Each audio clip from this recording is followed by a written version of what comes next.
Department వాళ్ళు మేము దగ్గరుండి తీసుకుపోతామని చెప్తేనే కదా పంపించింది. ఏం సార్ ఇది? సార్ రండి, మీరు మీరు మీరు తీసుకెళ్తామని చెప్తేనే కదా కొట్టడం ఏంటి సార్? దోపిడీ రాజ్యాంగం ప్రవేశం సార్ ఇది. ఇది రాజరెడ్డి రాజ్యాంగం అంటే అంబేద్కర్ రాజ్యాంగమా? ముఖ్యమంత్రి కొంచెం చర్య తీసుకోవాలి కదా.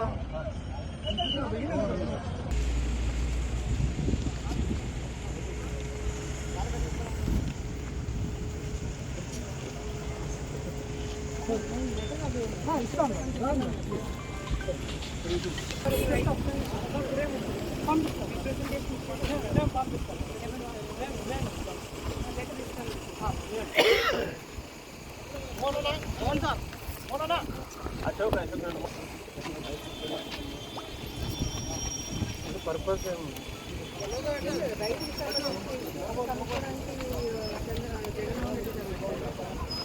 భాష లోగో సరే నన్ను వద్దంటున్నారు సార్, నేను వెళ్ళను. అట్లీస్ట్ ముగ్గురు రైతులు వెళ్ళి ఆ రిప్రజెంటేషన్ జగన్మోహన్ రెడ్డి గారికి ఇవ్వడానికి పర్మిషన్ తీసుకుంటున్నాను.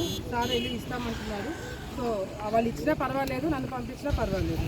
సో అది కూడా డిపార్ట్మెంట్ వాళ్ళతో మాట్లాడి ఒకవేళ నేను వద్దు అంటే ఆ ముగ్గురు రైతులు అలౌ చేసి చంద్రబాబు నాయుడు ఆయన గారే తీసుకుపోతా అంటున్నారు. కాబట్టి సో డెఫినెట్గా రైతుల సమస్యలు జగన్మోహన్ రెడ్డి గారి దృష్టికి తీసుకెళ్ళడం ఒకటి మా ఉద్దేశం, వేరే ఉద్దేశం ఏం లేదు. నేను రాజకీయంగా ఉన్నాను కాబట్టి నన్ను వద్దన్నారు. ఓకే, రైతులు పోయి ఒక కాగితం ముక్క ఇస్తామని చెప్తే కూడా దాన్ని కూడా తీసుకోకుండా గంగుల ప్రభాకర్ రెడ్డి గారు రైతులని మీద దాడులు చేయడం జరిగింది.